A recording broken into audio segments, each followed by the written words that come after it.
This, my friends, is a 2021 Dodge Ram Ecodiesel Rebel Edition.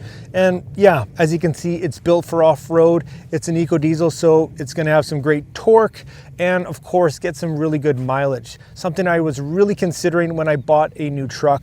I'm gonna give you my first impressions of this thing. I just picked it up this week and I'm really loving it so far. I traded my old 2016 first gen Ecodiesel for this thing, and I gotta say, it is miles ahead in pretty much every way. So I'm loving it so far. Let's get into this thing, show you some of the features and whatnot if you're considering this truck or maybe another truck. I'll tell you why I ended up going with this Dodge opposed to maybe the new Tundra that's looking mighty appealing these days, or even a Chev or something else.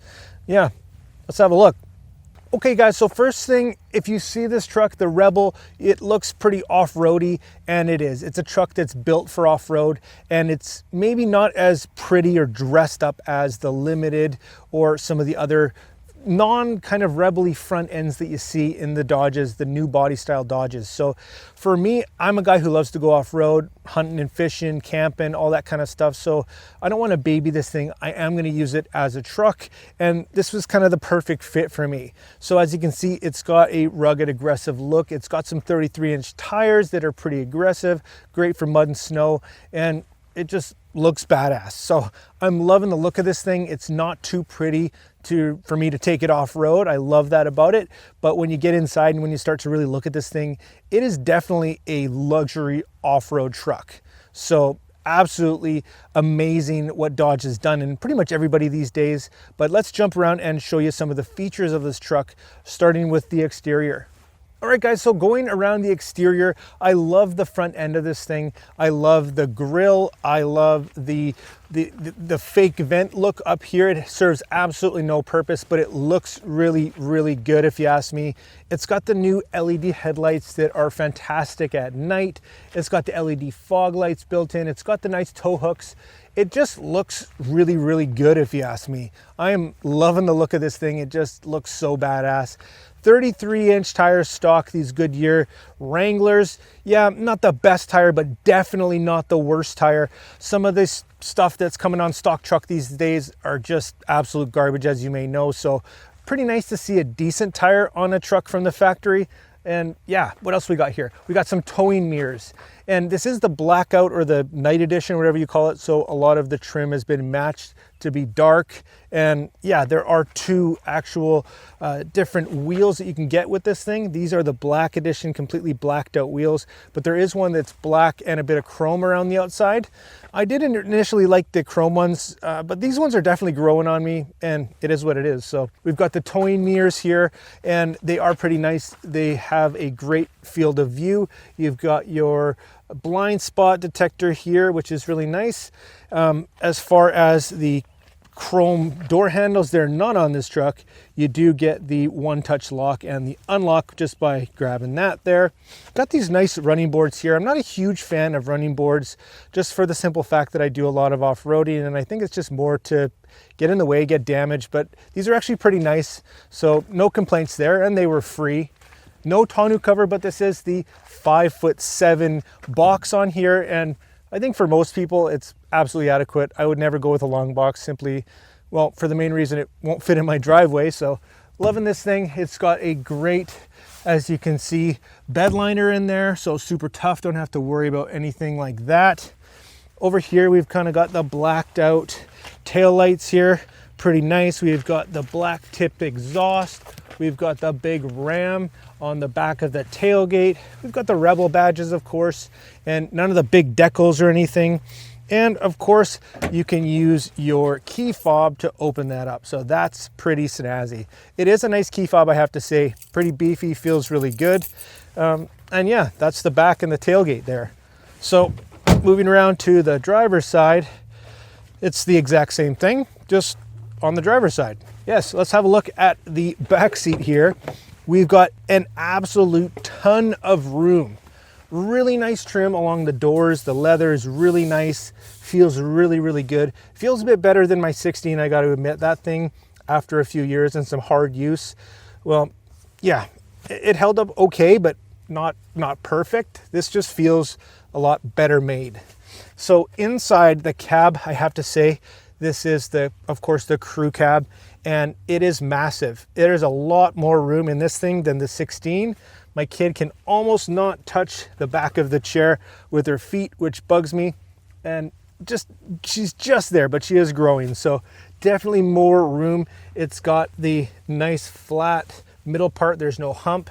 So it just feels like you could easily fit 4, even 5 guys back there. Lots of leg room. And if you're even 6 foot and over, you should be just fine. As you can see, I did get the awesome panoramic sunroof up there. And yeah, that's gonna be something that you really don't see coming in some of the trucks here moving forward to 2022 and so on. You just can't get them. If you walk into pretty much any dealership right now, unfortunately, you just can't get a sunroof anymore. So that was one of the factors that led me to choose the 2021 over the 2022, and definitely some of the features inside as well. Let's have a look at the inside here. Same thing, lots of great auto buttons on both sides for your auto up and down on your windows. You've got your seat memory here. You've got your folding mirrors and whatnot, which is pretty sweet. Really good, responsive. Door lock and whatnot. You've got your adjustable leather seats. I really like this Rebel branded leather seat here. And I have to say that the seats are insanely comfortable. A lot more comfy than my 2016 were. And some people are comparing it to the new Tundra and whatnot. I actually think this is more comfortable than the Tundra, and I've driven both. So yes, let's keep going. As you can see here, the steering wheel looks great. It's got a lot of buttons and pretty cool tech on there, which we'll get into. Great combination of LED and analog gauges there. Looks pretty nice. And in the middle here, we have a ton of room, which I like, expanded on in the new generation here. This is actually got your measurements for some reason on here, but you can open this part and store your mass and what have you in there. But the bottom part actually adjusts, and there are spacers so that you can move it around. Just a ton of room in there. Huge amount of room. You've got your wireless chargers as well as some USB Type-C and your typical USB, as well as an auxiliary port there. And we've got our knob shifter here, of course, with 4-wheel drive auto, high, low, 2-wheel drive. We've got a rear locker, which is really sweet. If you're an off-road guy, you got to have the locker. Well, you don't have to, but it's a really nice feature to have, especially if you do a lot of off-roading or you're in the snow. Great feature. So other than that, you've got hill assist, downhill descent control. And on this particular model, without getting into too much of the screen, we might do that in a later video, we've got lane assist, which basically drives for you, keeps you in the lane. And we've got parking. Yes, this thing actually parks itself, whether you want to do straight in or parallel parking. If the wife's driving or something, this thing actually parks itself, which I think is just hilarious and absolutely ridiculous, but a pretty cool feature to have. It's neat to show the in-laws and stuff. Other than that, yeah, heated seats, all the stuff that you could imagine. This particular model does have the 360 cameras, the backup camera, so you're going to see cameras all over the place. Under the mirror here, in the front of the grille, and of course in the back. And that 360 backup camera thing for off-roading and for just getting around town is absolutely awesome. Let's jump in and have a look at that actually, why not? Okay guys, so here we are in the truck, and yeah, I just wanted to kind of go over a few things that I noticed right off the bat. And one of them, let's just go ahead and start the truck here. So this truck is actually a lot quieter than my last Ecodiesel, like significantly quieter. I start it remotely from outside, and I can't hear it sometimes. I have to actually go ahead and really listen for it to make sure it's on. So that's kind of nice. And as far as of what it looks like in here, we've got this huge screen here, which just looks fantastic. It's touchscreen. It's super responsive. You've got your controls for everything. You can actually split things up if you wanted to keep your radio controls and of course your big navigation, which is really nice. And then of course we've got your gauges over here. And there is one of the things that I really wanted to talk about. This truck did have one of the upgrades that I was really hoping for, and that's the bigger gas tank, the 33-gallon gas tank, which when I fill up is going to give me just incredible range, but it's also going to be really depressing when you fill up. I think I saw diesel was at about $2.30 a liter the other day here up in Canada. And yeah, that's a big tank and a lot of fuel to fill. So I am so stoked and really happy that this thing is so good on gas. I've been ripping around this week. I'm averaging 11.3, but I know for a fact that I can get even under 9 on the highway. I've gotten 8.6, 8.8 liters per 100 kilometers on the highway. And I'll do the conversion for you MPG guys so you can see exactly what that is. It's just outstanding. And one of the main reasons why I love this truck, I'm super stoked to get into a 3rd generation Ecodiesel, a lot more reliable, better handling. The truck itself just feels 10 times better. New suspension in the rear. It's got the Bilsteins in this guy, so super capable off-road. I do some towing, and this truck does tow just under 10,000 pounds. So really stoked about that. That's really all that, you know, I don't know if you'd want to tow anywhere close to 10,000 in a half ton, but you can if you needed to. So absolutely loving that so far. The aspect of the gas mileage, how this thing performs, how it feels on the road, it feels like a luxury car. It's outstanding. So really loving that. A huge upgrade over my 2016 Laramie. And yeah, so far can't say enough good things about this truck so far. I did, because yes, it is an Ecodiesel. It may or may not have issues down the road. I was smart and got myself a nice long warranty, and I think you should too. And in that warranty, service was included. I got them to throw it in, so I'm really confident for the next 4 or 5 years, I don't have to spend a cent on this truck. Go ahead and blow up.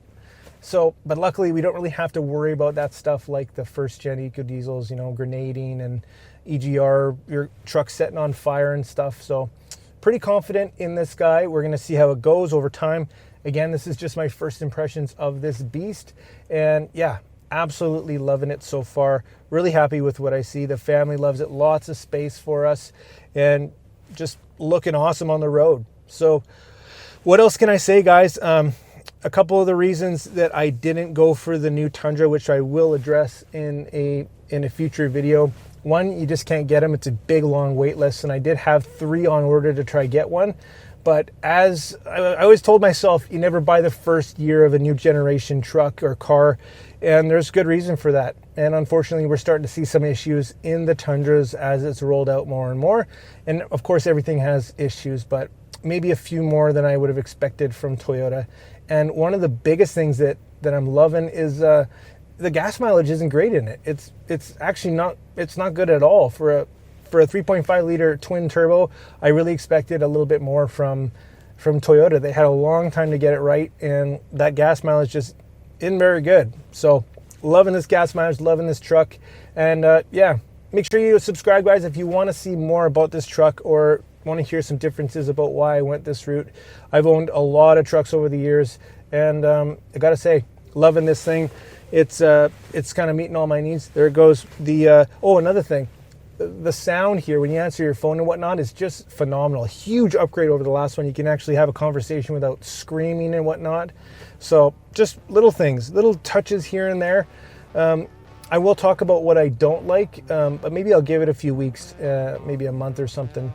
I'm going to be putting on some accessories, some pretty cool stuff, some teaming up with some guys for the channel to do some aftermarket stuff to the truck. So if you do want to see more about it, make sure you hit that like and subscribe button, guys. Join the community, and make sure you drop all your questions and your comments down below, and I will do my best to get back to you about the truck here. Anyways, guys, I am going to take off here, go for a nice rip. I hope you liked the video, guys, and we'll see you in the next one.